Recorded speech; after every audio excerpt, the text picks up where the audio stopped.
Hey guys, what's going on? While I'm working on a camera comparison between the Poco F7 and the iQOO Neo 10, I thought I would quickly post a performance comparison between the phones using a phone cooler.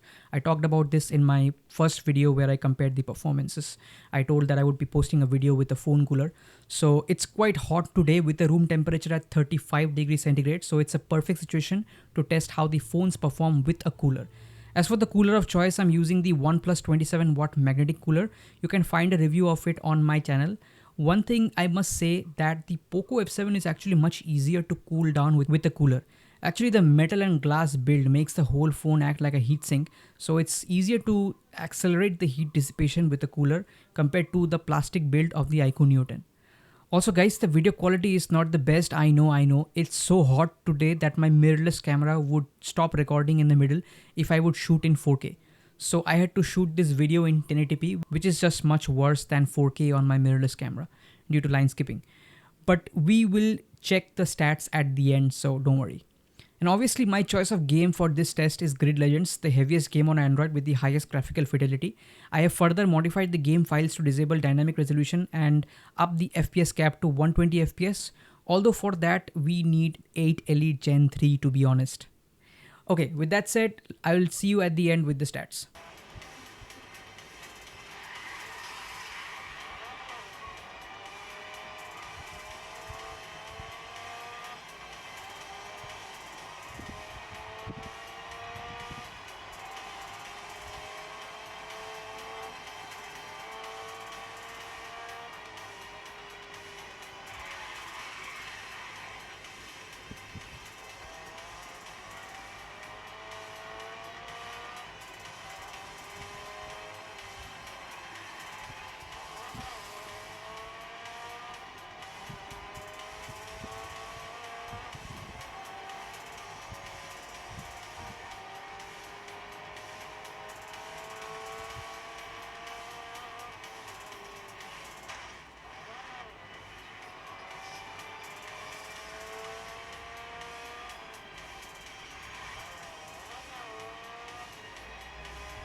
Alright guys, so here we are with the stats, and the first thing to notice is that the benchmark session on the Poco is for 11 minutes versus just over 13 minutes on the Poco. That's because the monitoring app scene just randomly got killed on the iQOO. So the comparison is not fully fair for the Poco, but even then, the Poco ended up with almost 50 FPS average in this extremely demanding race, which is 11% higher than the iQOO. It also had 29.6% higher smoothness. The most interesting part is that the Poco maintained 8% higher power but ended up with slightly lower temperature of 45.4 degrees centigrade. This is despite the 2 minutes longer benchmarking session. This is a clear sign that the glass metal build of the Poco works better in terms of heat dissipation versus the iQOO. You may feel a sharper sensation of heat on the Poco if you touch it versus the iQOO, but at the same time, it helps when using a cooler. Alright guys, that's all for this video. Camera comparison will be next, so stay tuned. Make sure to hit like, share and subscribe. Take care and I'll catch you in the next one. Peace.